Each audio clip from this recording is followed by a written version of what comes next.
दोस्तों, किसी ने बड़े कमाल की बात कही है कि इस दुनिया में कोई आपके हाथ से छीन कर ले जा सकता है, लेकिन आपके नसीब से छीन कर नहीं ले जा सकता।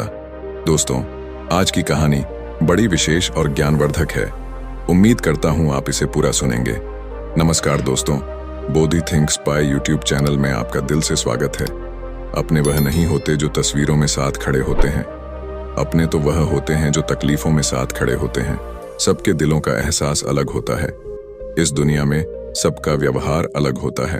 आंखें तो सबकी एक जैसी ही होती हैं, पर सबका देखने का अंदाज अलग होता है। लोग कहते हैं जिंदगी मिली है अपने हिसाब से जीने के लिए, लेकिन वही लोग सुबह होते ही किसी और के हिसाब से जीने चले जाते हैं। दिमाग कहता है कि लोगों के साथ वैसा ही व्यवहार करूं जैसा वह हमारे साथ करते हैं, लेकिन फिर दिल कहता है कि अगर हम भी उनके जैसे बन गए तो उनमें और हम में फर्क क्या रह जाएगा। हासिल कर एक मुकाम नया वक्त बदल जाता है, इंसान बदल जाते हैं, वक्त वक्त पर रिश्तों के अंदाज बदल जाते हैं। कभी कह दिया अपना तो कभी कर दिया पराया, दिन और रात की तरह।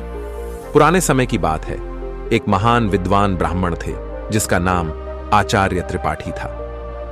आचार्य के परिवार में सिर्फ वह, उसकी पत्नी और उनका एक छोटा बेटा था। आचार्य का अधिकांश समय अध्ययन और लेखन में ही व्यतीत होता था। उन्होंने कई महत्वपूर्ण पुस्तकें और ग्रंथों की रचना की थी, परंतु अपने लेखन और ज्ञान में इतने व्यस्त रहते थे कि अपने इकलौते पुत्र अर्पण पर ध्यान देने का समय ही नहीं मिल पाता था। एक दिन आचार्य की पत्नी ने उनसे कहा, क्या आपको अपने इकलौते पुत्र से कोई प्रेम ममता है या नहीं? पूरे दिन आप बस अध्ययन और लेखन में ही व्यतीत करते हैं। आचार्य ने उत्तर दिया, मेरे पास इन भावनाओं के लिए समय कहां है। आचार्य जी विद्वानों के बीच बहुत प्रतिष्ठित थे और राजा के दरबार में भी उनका बहुत सम्मान था। राजा ने कई बार उन्हें अपने दरबार में सलाहकार बनने के लिए अनुरोध किया था, लेकिन आचार्य हमेशा यह कहकर इनकार कर देते कि महाराज, आपकी सेवा में आने पर मुझे आपकी चापलूसी करनी पड़ेगी, जो मैं नहीं कर सकता। दूसरी तरफ उनका पुत्र अर्पण अपनी मां की अत्यधिक लाड़ प्यार में बिगड़ गया था। वह पाठशाला जाने की बजाय आवारा लड़कों के साथ समय बिताने लगा। आचार्य जी अपने लेखन और अध्ययन में इतने व्यस्त रहते थे कि उन्हें अपने पुत्र की हरकतों का पता ही नहीं चलता था। अर्पण ने जुआ खेलना शुरू कर दिया और समय के साथ मदिरा पान भी करने लगा। उसकी संगत कुछ चोर उचक्के जैसे युवकों के साथ हो गई थी। एक दिन की बात है, अर्पण अपने चोर दोस्तों के साथ मंदिर में चोरी करने के लिए जाता है, और जब वह तीनों मंदिर में सौरी कर रहे थे, तभी एक पहरेदार ने उन तीनों को सौरी करते हुए पकड़ लिया और उसे पकड़कर सीधे राजा के पास ले गए और बोले, महाराज, यह लड़के मंदिर में चोरी करते हुए पकड़े गए हैं और इनमें से एक आचार्य जी का पुत्र अर्पण है। यह सुनकर राजा भी अचंभित रह गए कि ज्ञान और धर्म का उपदेश देने वाले आचार्य का पुत्र चोरी में लिप्त है। राजा ने तुरंत एक सैनिक को आचार्य जी के घर पर सूचना देने के लिए भेजा। सैनिक ने जाकर कहा, आचार्य जी, आपका बेटा राजमहल में है, उसे मंदिर में चोरी करते हुए पकड़ा गया है। यह सुनकर आचार्य जी ने कहा, ओ, ये क्या मेरे मुंह पर काली खपत लग गई, अब मैं किसी को क्या मुंह दिखाऊंगा। उनकी पत्नी ने कहा, महाराज आपका बहुत सम्मान करते हैं, आप चाहे तो उसे माफी मिल सकती है। आचार्य जी ने उत्तर दिया, नहीं, मैं एक अपराधी की सिफारिश कर नहीं करूंगा, यह भी एक अपराध है। उसकी पत्नी ने धमकी दी, अगर आप राजा के पास नहीं जाएंगे तो मैं अपनी जान दे दूंगी। इस प्रकार आचार्य जी ने अपने सिद्धांतों के आगे झुकने से इनकार कर दिया, और यही उनके व्यक्तित्व की महानता को दर्शाता है। आचार्य ने भारी मन से कहा, ओह, तुम्हारी इस जिद की वजह से मुझे राजा के पास जाना ही पड़ेगा। पत्नी की बात मानकर अनिच्छा के बावजूद वे राजमहल पहुंचे। दरबार में उन्होंने राजा से निवेदन किया, राजन, मेरा पुत्र अभी नाबालिग है, उसे क्षमा कर दीजिए। राजा ने गंभीरता से जवाब दिया, यदि ऐसी बात है तो आपको राज दरबार में सभी के सामने मुझसे सार्वजनिक रूप से माफी मांगनी होगी, तभी मैं आपके बेटे को माफ कर सकता हूं। आचार्य ने सिर झुकाकर कहा, ठीक है राजन, मैं भरे दरबार में आपसे अपने बेटे के लिए क्षमा याचना करता हूं। आचार्य की इस विनती पर राजा ने उनके बेटे को इस शर्त पर माफ कर दिया कि भविष्य में वह कोई अपराध नहीं करेगा। परंतु इस घटना के बाद आचार्य जी की प्रतिष्ठा में धक्का लग गया। वे जहां भी जाते लोग उसे कहते कि आचार्य का बेटा चोर और उचक्के है। ये सब सुनकर आचार्य जी को बहुत दुख होता। इस अपमान और बेइज्जती के चलते आचार्य जी अब बीमार रहने लगे। उनके स्वास्थ्य पर इसका गहरा असर पड़ा। बेटा तो घर आ गया, लेकिन चोरी की उसकी आदत गई नहीं। उसने आचार्य जी की किताबें उठाकर बेचना शुरू कर दिया। एक दिन आचार्य जी ने पूछा, मेरी पुस्तकें कहां गई?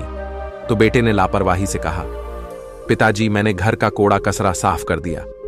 आचार्य क्रोधित होकर बोले, अरे निकम्मे, तूने मेरा सर्वनाश कर दिया बेटा।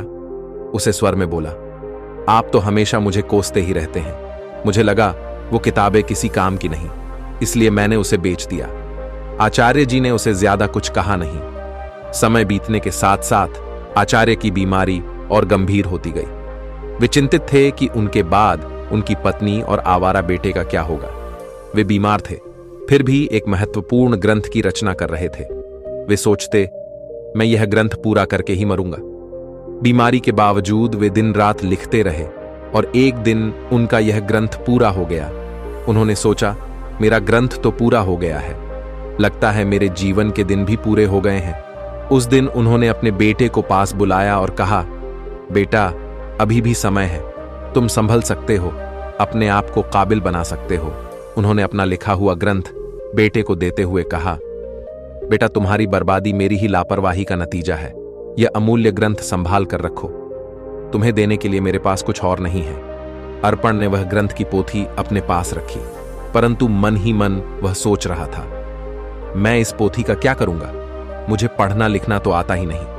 अगर पिताजी ने कुछ पैसे देते तो बात भी थी। अगले दिन सुबह आचार्य का देहांत हो गया। उनकी मृत्यु के बाद उनके परिवार पर मानो दुखों का पहाड़ टूट पड़ा था, परंतु अर्पण को इस बात की कोई चिंता नहीं थी। वह तो अपने पिताजी के सामान में धन की तलाश करने लगा। पिताजी ने मेरे लिए एक कौड़ी भी नहीं छोड़ी। अर्पण निराश होकर बैठ गया। कुछ समय और बीता तो मां बेटे की हालत इतनी खराब हो गई कि खाने के भी लाले पड़ने लगे। एक दिन मां ने तंग आकर बेटे से कहा, बेटा, कुछ काम धंधा करके लाओ, नहीं तो हम भूख मर जाएंगे। अर्पण ने उदास मन से जवाब दिया, मां, मुझ जैसे अनपढ़ और बदनाम को कौन काम देगा? यह सुनकर मां ने सोचा, क्यों ना मैं राजा के पास जाऊं। मेरे पति का राजा बहुत सम्मान करते थे, शायद वह हमारी मदद कर दे। यह सोचकर वह राज दरबार पहुंची और राजा से गुहार लगाई, महाराज, हम भूखों मर रहे हैं, हमारी मदद कीजिए। राजा ने खड़े स्वर में कहा, क्या मदद? तुम्हारे पति को मैंने बहुत बार सलाहकार बनने के लिए अनुरोध किया था, लेकिन आचार्य हमेशा यह कहकर इनकार कर देते कि महाराज, आपकी सेवा में आने पर मुझे आपकी चापलूसी करनी पड़ेगी, जो मैं नहीं कर सकता। राजा ने कहा, तुम्हारा बेटा अब कमाने लायक है, मैं तुम्हारी कोई मदद नहीं कर सकता। निराश होकर मां घर लौट आई। घर पहुंचकर अर्पण ने मां को अपने पिता की दी हुई पोथी दिखाते हुए पूछा, मां, पिताजी ने यह पोथी मुझे क्यों दी? मां ने दुखी स्वर में कहा, बेटा, यह तेरे पिता की ज्ञान की आखिरी निशानी है। अर्पण ने उस पोथी को पढ़ने की कोशिश की, पर वह उसके लिए काला अक्षर भैंस बराबर थी। कुछ सोचकर वह अपने पड़ोस के रामू काका के पास गया और बोला, रामू काका, आप तो पढ़े लिखे हैं, क्या आप मुझे इस पोथी का मतलब बता सकते हैं? रामू काका ने पोथी खोलकर देखा और बोले, इसमें तो बहुत कठिन श्लोक लिखे हैं, इनका अर्थ तो कोई महापंडित ही बता सकता है। अर्पण निराश होकर वापस लौट आया। उसने कई जगह काम ढूंढने की कोशिश की, पर अपनी बुरी छवि के कारण किसी ने उसे काम पर रखने से इनकार कर दिया। वह जहां भी जाता लोग उसे दुत्कार कर भगा देते थे। इस बीच उसकी मां भूख और बीमारी से कमजोर होती चली गई। अपनी मां की लाचारी और उसकी भूख को देखकर अर्पण ने खाने का इंतजाम करने की ठानी और घर से निकल पड़ा। चलते चलते उसकी नजर एक बगीचे पर पड़ी जिसमें फलों के पेड़ लगे हुए थे। उससे रहा न गया और वह बगीचे के अंदर चला गया। अर्पण ने जल्दी से कुछ फल तोड़े, लेकिन तभी बगीचे का पहरेदार वहां आ गया। सहयोग से वह बगीचा महाराज का था। एक बार फिर अर्पण को पकड़कर महाराज के सामने पेश कर दिया गया। पहरेदार ने कहा, महाराज, यह आपके बगीचे से फल चुरा रहा था। राजा ने गुस्से में कहा, अरे तुम्हारी अब तक आंखें नहीं खुली, तुमने फिर से चोरी की। अर्पण गिर गिर कर बोला, महाराज, मैं कई दिनों से भूखा हूं। राजा ने कड़क आवाज में कहा, चुप हो जाओ, अगर तुम आचार्य के पुत्र ना होते तो तुम्हें सूली पर चढ़ा देता। तुम्हारी यही सजा है कि तुरंत मेरा राज्य छोड़ दो। वह बेचारा कह भी नहीं पाया कि वह भूख से लाचार है। राज्य से निकाले जाने की सजा पाकर जब बेचारा अर्पण घर लौटा तो उसकी मां की मृत्यु हो चुकी थी, क्योंकि कई दिनों से उसने कुछ नहीं खाया था और उसे हमेशा चिंता सताती रहती कि मेरे जाने के बाद मेरे बेटे का क्या होगा। दुखी मन से उसने अपनी मां का अंतिम संस्कार किया और राज्य छोड़ने का निश्चय कर लिया। अर्पण ने अपने पिता की दी हुई पोथी को संभालकर एक थैले में डाला और राज्य छोड़कर चल दिया। दोस्तों, जिंदगी के एहसास बदल जाते हैं जब कोई हाथ और साथ दोनों ही छोड़ देता है। तब कुदरत कोई ना कोई उंगली पकड़ने वाला भेज देता है। मुस्कुराकर चलते रहिए। मुंह पर कड़वा बोलने वाले कभी धोखा नहीं देते। डरना तो मीठा बोलने वालों से चाहिए जो दिल में नफरत पालते हैं और समय के साथ बदल जाते हैं। नामुमकिन कुछ भी नहीं है। हम वह सब कर सकते हैं जो हम सोच सकते हैं, और वह सब सोच सकते हैं जो हमने कभी नहीं सोचा कि सब कुछ संभव है। हर कोई कहता है कि ईश्वर नजर नहीं आता। सच तो यह है कि जब संकट में कोई साथ नहीं देता तो वही नजर आता है। सहारे इंसान को खोखला कर देते हैं और उम्मीदें कमजोर कर देती हैं। अपनी ताकत के बल पर जीना शुरू कीजिए। आपका खुद से अच्छा साथी और हमदर्द कोई और नहीं हो सकता। यकीन जानिए, अगर आप हारना सीख लेंगे तो जीत रोती पीटती आप तक चली ही आएगी। वक्त आपका है। चाहो तो सोना बना लो, चाहो तो सोने में गुजार दो। अगर आप जानते हैं कि आप वाकई में सही हैं तो लोगों को जो चाहे कहने दो। फिर पीठ पीछे आपकी बात चले भी तो घबराना मत, क्योंकि बात उन्हीं की होती है जिनमें कोई बात होती बढ़ते रहे कदम। बस मंजिल की ओर कुछ मिले ना मिले, तजुर्बा तो नया होगा। भूमि पर फल के लिए श्रम सबको करना पड़ता है। परमात्मा सिर्फ लकीरें देता है, उसमें रंग हमको भरना पड़ता है। अर्पण चलते चलते वह एक घने जंगल में पहुंचा और सोचा, यही फूल फल खाकर गुजारा करूंगा। वह एक पेड़ के नीचे बैठ गया और अपने पिता की पोथी को खोलकर फिर से पढ़ने की कोशिश करने लगा। शायद इसमें छिपे ज्ञान से मेरे दुखों का अंत हो जाए। बेचैनी में वह पोथी के पन्ने पलट रहा, लेकिन उसे कुछ समझ नहीं आ रहा था। उसने सोचा कि काश मैं पढ़ पाता। पिताजी ने मरते वक्त कहा था कि यह ग्रंथ अमूल्य है। अचानक हवा का एक तेज झोंका आया और पोथी में से कुछ पन्ने उड़ गए। अर्पण ने उन पन्नों को पकड़ने की कोशिश की, पर वह असफल रहा। वह सोचने लगा, पता नहीं कितने पन्ने उड़ गए हैं। उसने पोथी को वापस बंद किया और आराम करने के लिए पेड़ के नीचे सो गया। उसी जंगल में एक युवराज शिकार खेलने के लिए भटक रहा था। हवा में उड़ता हुआ पोथी का एक पन्ना उसके हाथ लग गया। उसने उसे देखा और पढ़ने लगा। किसी ने सुंदर हस्तलिपि में संस्कृत का श्लोक लिखा है, किंतु मैं संस्कृत नहीं जानता। कुछ सोचकर युवराज ने वह पन्ना अपनी जेब में रख लिया और शिकार की तलाश में आगे बढ़ गया। तभी उसकी नजर एक हिरण पर पड़ी और वह उसका पीछा करने लगा। हिरण अपनी जान बचाने के लिए एक प्राचीन मंदिर की दिशा में भागा और युवराज उस प्राचीन मंदिर में दाखिल हो गया। जंगल के बीच में यह एक प्राचीन मंदिर था, जहां कुछ वनवासी पूजा कह रहे थे। उनका पुजारी कह रहा था, भाइयों, देवी को प्रसन्न करने के लिए हमें नौजवान युवक की बलि देनी होगी। तभी युवराज ने मंदिर में प्रवेश किया। वनवासियों ने उसे देखा और बोले, पुजारी जी, संयोग की बात है, युवक भी आ गया, क्यों ना इसी की बलि दे दी जाए।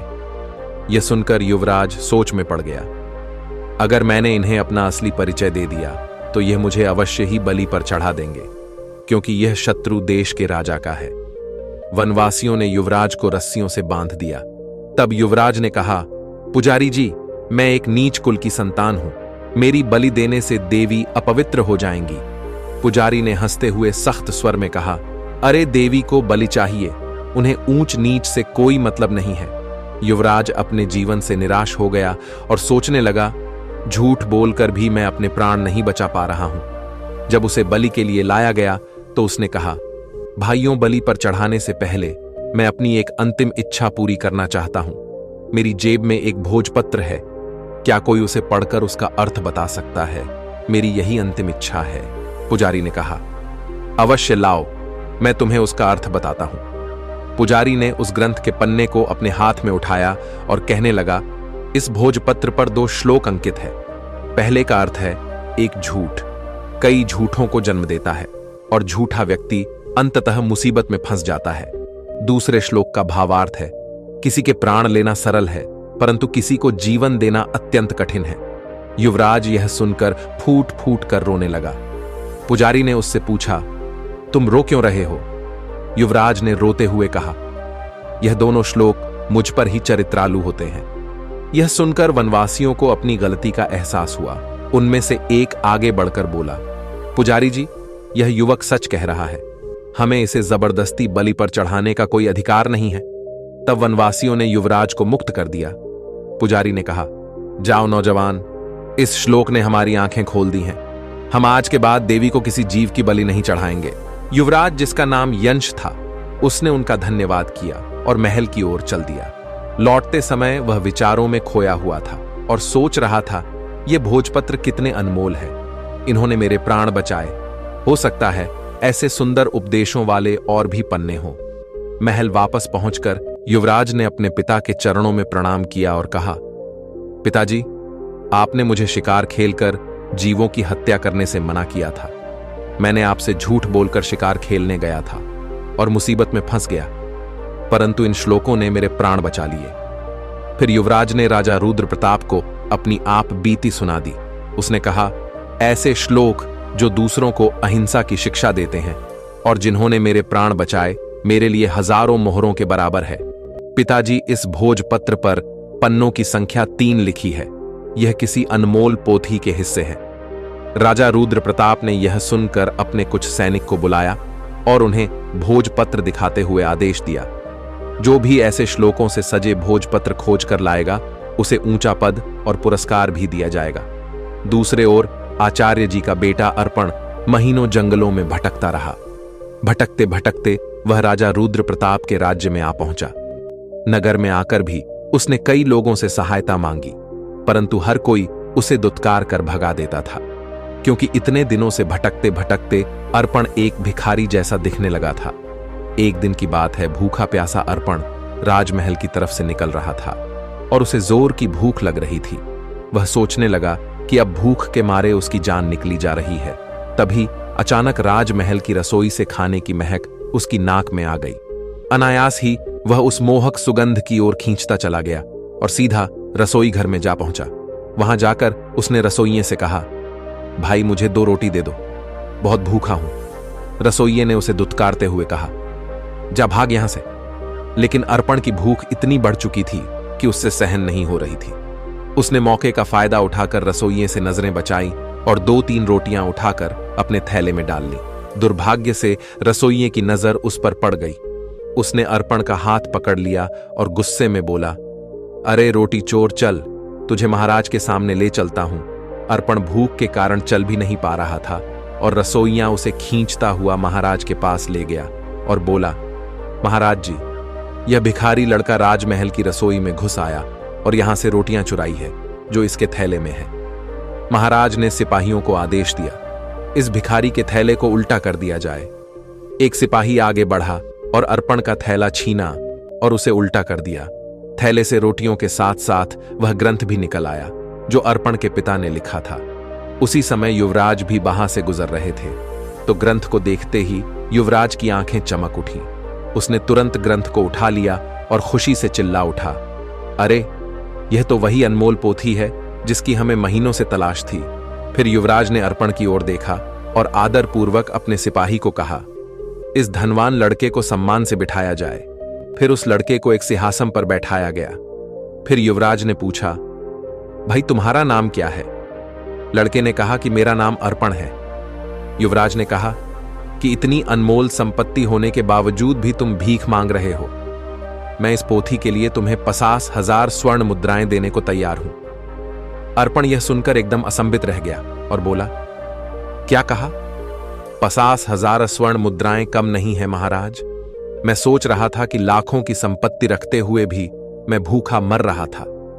फिर उसने कहा, मित्र, इस पोथी के वचनों ने सदा मुझे पतन के गड्ढे में गिरने से बचाया है और मेरे प्राणों की रक्षा की है, लेकिन मेरी आंखें बार बार ठोकर खाकर भी नहीं खुली।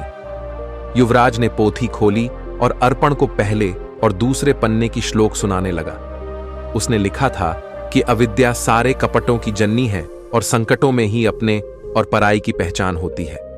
अर्पण ने कहा, सचमुच अविद्या ने ही मुझे दर दर का भिखारी बना दिया। अगर मैंने बचपन में ही विद्या ग्रहण की होती तो आज मैं भी अपने पिता की तरह एक विद्वान होता। युवराज ने कहा, भाई अर्पण, अपनी पोथी का यह मूल्य स्वीकार करो। और यह कहते हुए उसने स्वर्ण मुद्राओं की थैली अर्पण को थमा दी।